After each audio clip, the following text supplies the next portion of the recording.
नमस्कार, superfast top 10 news में आपका स्वागत है। मैं हूं आपके साथ समीक्षा दानिश। आइए बात करते हैं आज की तमाम ताजा खबरों पर। सीबीआई द्वारा संदेश खाली से हथियार और गोला बारूद बरामद होने के बाद भाजपा ने टीएमसी पर प्रतिबंध लगाने की मांग की है। इसके साथ ही मुख्यमंत्री ममता बनर्जी को गिरफ्तार करने के लिए भी मांग कर रही है। एक बहुत चिंताजनक बात है पश्चिम बंगाल में कि आज हमारे मुख्यमंत्री जो महिला के ऊपर अत्याचार करते हैं, जो धर्षण करते हैं, वो शेख शाहजहां जैसे क्रिमिनल के पक्षपातित्व करते हैं, जो दुर्नीति करते हैं, जो नौकरी चोरी करता है, वो पार्थो चैटर्जी और जितना भी लोग चोरी किया है उसका बगल में उसका पक्षपातित्व करते हैं। और जो लोग घर में आग्नेयास्त्र, आर्म्स, एम्यूनिशन, RDX जैसा भयानक चीज घर में रखते हैं, वो संदेशखाली शेख शाहजहां का गुंडा बाहिनी, उनका भी पक्षपातित्व करते हैं। तो ये कैसा महिला है, कैसा मुख्यमंत्री है कि आज जो भी दुर्नीतिग्रस्त, जो भी क्रिमिनल, जो भी मर्डरर, जो भी रेपिस्ट, टेररिस्ट, आज उसका पक्षपातित्व कर रहे हैं मुख्यमंत्री। आज जो लोग नौकरी चोरी किया है, नौकरी घूस देकर नौकरी मिला है, उसको बचाने के लिए वो अदालत जा रहे। आज वो बोल रहे हैं कि जो लोग NSG आके आज घर से इतना RDX बरामद किए और वो बोल रहे कि NSG आके रख दिया है, तो ये बहुत शर्म की बात है और चिंताजनक बात है। आज पश्चिम बंगाल को बचाना है, टीएमसी से बचाना है, नहीं तो ये पार्टी और ये मुख्यमंत्री पश्चिम बंगाल को खत्म कर देंगे। आज ममता बनर्जी बोला है कि NIA, CBI, NSA क्यों भेजा था, कोई युद्ध तो नहीं रहा है। ये सकता है कि खुद कौन गाड़ी में लेके आए और बोल रहा है कि इधर से मिला। यही तो बात है ना। आज इतना सारा बम, पुलिस का पिस्तौल शेख शाहजहां का गुंडा के पास, पुलिस का पिस्तौल कहां से गुंडा के पास चले आ रहे? आज RDX बरामद हो रहे। ये क्या संदेशखाली, बसीरहाट, पश्चिम बंगाल का उड़ा देने का षड्यंत्र कर रहे क्या ममता बनर्जी? और उसके बाद जो क्रिमिनल्स है उसको सजा ना देकर वो क्रिमिनल का पक्षपातित्व कर रहे। हम लोग यही बोल रहे हैं कि पश्चिम बंगाल का डेमोग्राफी चेंज हो रहे। आज रोहिंग्या लोग पश्चिम बंगाल का दखल ले रहे और ये टीएमसी पार्टी, ये टेररिस्ट बनाने का पार्टी, ये पार्टी को बैन किया जाए, ममता बनर्जी को अरेस्ट किया जाए। ममता बनर्जी का अधीन बोमा, गोला बारूद पे चुका है। कर्नाटक में जो विस्फोटन होता है, आतंकवादियों में बेंगल के आकर्षता है। अनुराग ठाकुर बोल रहे हैं। अनुराग ठाकुर जी सच बात बोले हैं। आज बेंगलोर का विस्फोटन बोलिए या सारे भारत के कहीं पर भी क्रिमिनल एक्टिविटी, टेररिस्ट एक्टिविटी, जंगी एक्टिविटी आप बोलिए, वहां पर आप जंगी को पकड़ के अगर इंटरोगेशन हो रहा है तो जंगी लोग बोल रहे हैं हम लोग पश्चिम बंगाल से आए हैं। आज पश्चिम बंगाल का गवर्नमेंट, सरकार टेररिस्ट लोगों को आश्रय दे रहे। आज कुछ दिन पहले बेंगलोर का जो बम विस्फोट हुआ है, उनका जो टेररिस्ट था वो लोग बोल रहे हम एग्रा में बहुत दिन थे, हम नवान्ने के सामने एक होटल में बहुत दिन थे, हम लाल बाजार पुलिस हेडक्वार्टर उसका सामने कोई होटल में बहुत दिन थे। तो हमारा इधर का जो स्टेट IB है वो क्या कर रहे? ममता का पुलिस क्या कर रहे? उन लोग को मालूम नहीं है। ममता का पुलिस एक रास्ते में बैठा हुआ जो नापित होता है ना, उससे भी तोलता है। और आज जहां बम विस्फोट हो रहा है, जहां बम का कारखाना है, वहां से तोला नहीं उठाते हैं। आप लोग को नहीं मालूम है? आज रोज दिन बम विस्फोट हो रहा है। आज छितर बितर जो लोगों का, ये आज एग्रा में भी जो विस्फोट हुआ था, हम लोग देखे कि कितना खराब हालत हुआ। पुलिस को सब मालूम है। पुलिस हर जगह से तोला उठाता है। पुलिस का एनकरेजमेंट में ये सब हो रहा है। मल्लिकार्जुन खड़गे बोला है कि सेंट्रल गवर्नमेंट सबको देता है, आदरणीय अंबानी के लिए। आदरणीय अंबानी, मल्लिकार्जुन खड़गे जी, आपको शायद मालूम नहीं है कि हमारा सरकार, माननीय प्रधानमंत्री जी 80 करोड़ लोगों को मुफ्त में राशन दे रहे। आज से नहीं, कोविड का पहले से और फिर से 5 साल अभी फ्री राशन मिलेगा। आपको शायद मालूम नहीं है, करोड़ों लोगों का आवास मिला है। आपको मालूम नहीं है, करोड़ों गरीबों को शौचालय मिला है, जनधन योजना का पैसा मिला है, पानी मिल रहा है, विद्युत मिल रहा है, बिजली मिल रहा है। आपको मालूम नहीं है। आपको कैसे मालूम होगा? आप लोग तो सिर्फ अमीर फैमिली, गांधी नेहरू फैमिली को सिर्फ अमीर किए हैं और डायलॉग बाजी दिए हैं, गरीबी हटाओ, लेकिन गरीबी नहीं हटे। गरीबी तो हटाए हमारे प्रधानमंत्री नरेंद्र मोदी जी, जो 25 करोड़ गरीबों को पॉवर्टी लाइन का नीचे जो था उसको पॉवर्टी लाइन का ऊपर लेके आए। आप क्या समझेंगे? फिर से आज ममता बनर्जी का एक्सीडेंट हुआ है। ये बहुत दुख की बात है, मुझे बहुत दुख हो रहा है। बार बार उनको चोट लग रहा है, कभी पैर में लग रहा है, कभी सिर पे लग रहा है, कभी गाड़ी का एक्सीडेंट हो जा रहा है। मुझे ये मालूम चल रहा है, मुझे बहुत कष्ट हो रहा है, बहुत चिंता में वो है। आज लोकसभा का रिजल्ट जो जब निकलेगा 4 जून, जो टीएमसी खत्म होते चले जा रहे, आधा से ज्यादा मंत्री कर्मी सब जेल के अंदर, और मालूम है आगे में और कौन कौन जेल में जाएगा। उनका मेंटल हेल्थ बहुत चिंताजनक सिचुएशन में है। उनके हम जल्दी से जल्द वो ठीक हो जाए, भगवान के पास यही कामना करते हैं। केंद्रीय गृह मंत्री अमित शाह द्वारा पिछले दिनों राजगढ़ में जनसभा के दौरान पूर्व सीएम दिग्विजय सिंह को लेकर दिए आशिक के जनाजे वाले बयान पर सियासत गर्मा गई है। शाह के इस बयान के बाद दिग्विजय सिंह ने उन पर पलटवार किया था, तो वहीं अब मुख्यमंत्री मोहन यादव ने दिग्विजय सिंह पर निशाना साधा है। दिग्विजय सिंह जी ने जिस ढंग से अमित शाह जी के बारे में हल्की बात कही, मैं उसकी निंदा करता हूं और मैं उम्मीद करता हूं कि दिग्विजय सिंह जी माफ़ी मांगेंगे। अमित शाह जी ने जो बात रखी वो डंके की चोट रखी।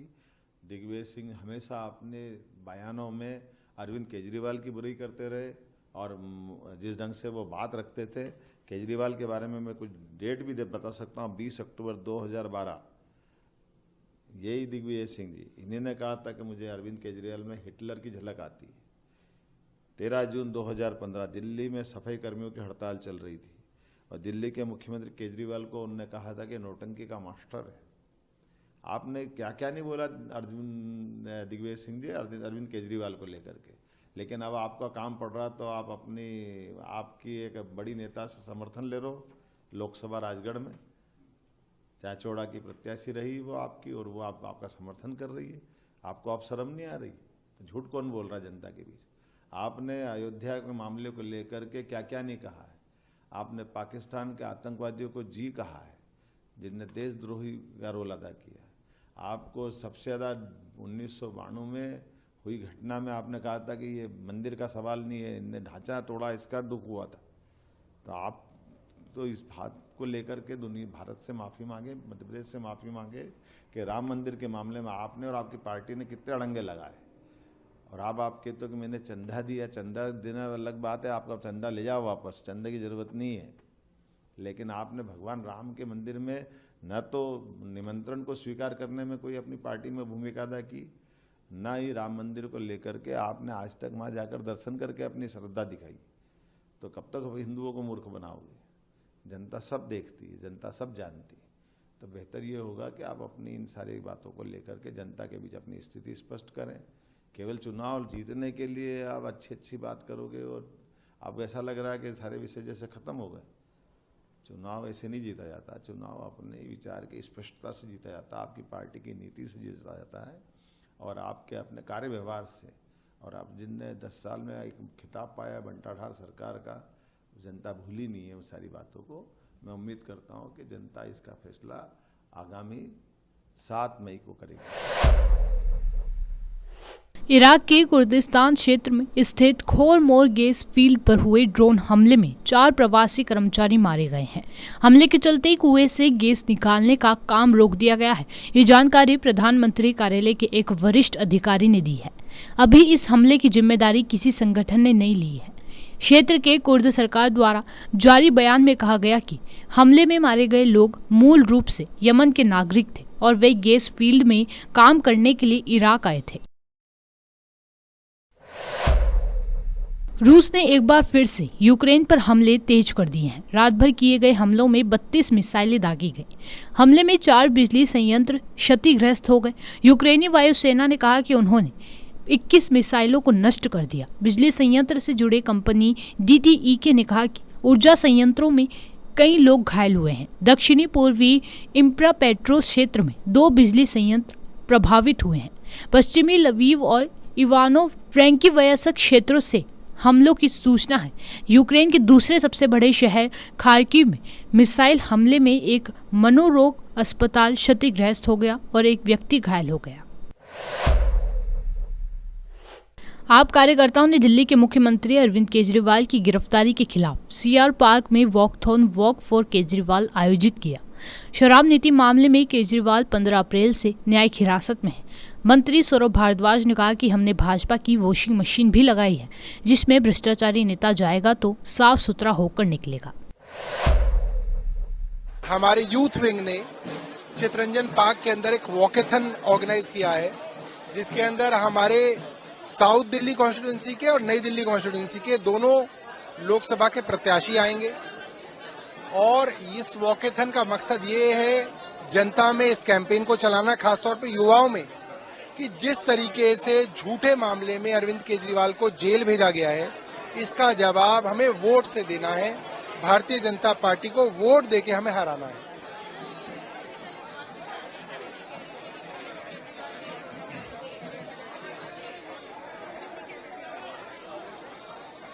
देखिए, आज जिस तरीके से अपोजिशन के नेताओं के ऊपर दबाव डाला जा रहा है कि या तो हम आपको झूठे मुकदमों में जेल में भेजेंगे, नहीं तो आप भारतीय जनता पार्टी ज्वाइन करिए।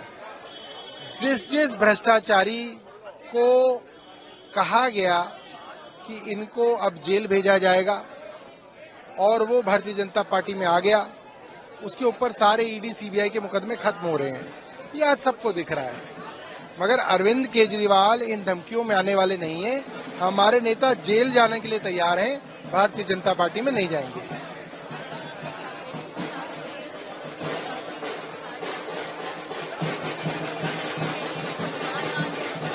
देखिए, दिल्ली के लोग अरविंद केजरीवाल जी की जेल जाने से आहत हैं। ऐसे में किसी परिवार में कुछ विपत्ति आती है तो लोग पत्नी से मिलते हैं, बच्चों से मिलते हैं, उनको अपना आशीर्वाद देते हैं, उनको कहते हैं हम तुम्हारे साथ हैं। तो जब सुनीता जी पब्लिक के बीच में जा रही हैं तो लोग उनको आशीर्वाद देने आ रहे हैं। भारतीय जनता पार्टी की समस्या ये है कि उनका ये स्टेप उनको उल्टा पड़ गया। आज इस वॉकेथॉन में दिल्ली के अलग अलग हिस्सों से दिल्ली के लोग आए हैं अरविंद केजरीवाल जी के लिए अपना समर्थन दिखाने के लिए, अरविंद केजरीवाल जी के लिए अपना प्यार दिखाने के लिए, अरविंद केजरीवाल जी को अपना आशीर्वाद देने के लिए। भारतीय जनता पार्टी को ये लगा था कि वो अगर अरविंद केजरीवाल को जेल में डाल देंगे तो आम आदमी पार्टी का प्रचार कैसे होगा। लेकिन आज आम आदमी पार्टी प्रचार नहीं कर रही है। आज दिल्ली के लोग आम आदमी पार्टी के लिए प्रचार कर रहे हैं। दिल्ली के लोग खुद चुनाव लड़ रहे हैं।